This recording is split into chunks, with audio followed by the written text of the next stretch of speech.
வளர்ந்து வருகிற தமிழ்நாட்டை ஆளப்போகிற தமிழக வெற்றி கழகத்துடைய தலைவருடைய திரைப்படம் என்பது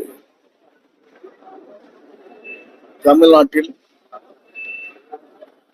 என்று வெளியிடப்படும் என்று ஆவலோடு மக்கள் காத்துக் கொண்டிருக்கிற நேரத்தில் இது போன்ற தடைகள் ஏற்படுமானால்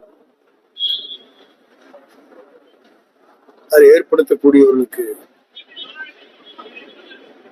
வலு சேர்க்காது. ஆகவே அப்படிப்பட்ட சூழல் எங்கே ஏற்பட்டாலும் அது வேதனைக்குரிய ஒன்றாக இருக்கும். மக்கள் அதை உண்மையிலேயே வளர்ந்து வருகிற வெற்றி பெறுகிற நாளை முதலமைச்சராக ஆகப் போகிற அவருடைய திரைப்படத்தை தடுப்பது என்பது சரியாக இருக்காது. அப்படி யாராவது எண்ணினால் அது அவர்களுக்கு பாதகமாக முடியும். தணிக்கை சான்றிதழ் கொடுக்காம இழுபறி பண்றது வந்து யாரு? மத்திய அரசா மாநில அரசா? அது உங்களுக்கே தெரியும் யார் செய்கிறார் என்பதை நீங்களே புரிஞ்சுக்கலாம். வழக்கு ஏதாவது தாவேக சார்பில் விஜய் சார்பில் வந்து வழக்குகள் அது போன்ற என்னுடைய கவனத்துக்கு வரவில்லை. அது போன்ற நிலை இல்லை. ஈரோட்டில் நடந்த கூட்டத்துல வந்து பிஜேபி கூட்டத்துல வந்து பெரியாரை நீக்குவோம் அப்படின்னு சொல்லிட்டு முன்னாள் அதிமுக அமைச்சர்கள் வச்சுட்டு பேசியிருக்காங்க. இது எப்படி பாருங்க? ஈரோட்ல நடந்தது பெரியாரை பத்தி பெரியாரையை நீக்குவோம் சொல்லி பேசியிருக்காங்க. ஆனா அதிமுக முன்னாள் அமைச்சர்கள் யாரும் ரியாக்ட் பண்ணாங்க. எங்கே? ஈரோட்ல யார் பேசுங்க? ஜி.கே. நகர்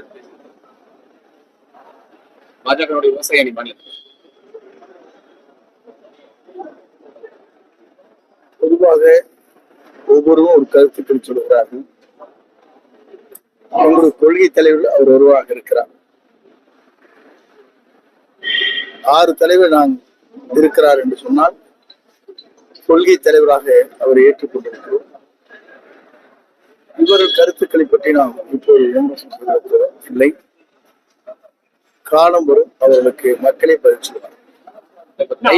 அமித்ஷா வந்து என்டிஏ ஆட்சி தான் தமிழ்நாட்டுல அமையும் அப்படின்ற மாதிரி சொல்றாரு. ஆனா எடப்பாடி வந்துட்டு என்ன சொல்றாருன்னா அதிமுக ஆட்சி தான் அமையும்ன்றாரு. தனிப்பெரும் பெரும்பான்மை ஆட்சி அமைப்புன்றாரு. 5000 ரூபாய் கொடுக்குறாரு நாங்க ஆட்சிக்கு வந்ததுக்கு அப்புறம் ஒவ்வொரு ரேஷன் கார்டுக்கும். ஒவ்வொருடைய கருத்தும் ஒவ்வொன்றாக இருக்கிறது. அதற்கு அவர்களோட கூட்டணியில தான் கேட்க வேண்டுமே கேள்வி தவிர இடத்துல கேட்பது சரியாக இருக்காது. தமிழக அரசு இன்னைக்கு இந்த லேப்டாப் எல்லாம் இன்னைக்கு ஃபுல்லா ரிலீஸ் பண்ணிருக்காங்க. தமிழகம் முழுவதும் முதலமைச்சர் அதே போன்று 3000 ரூபாய் 5 ஆண்டுக்கு முன்னாலே வழங்கி இருக்க வேண்டும்.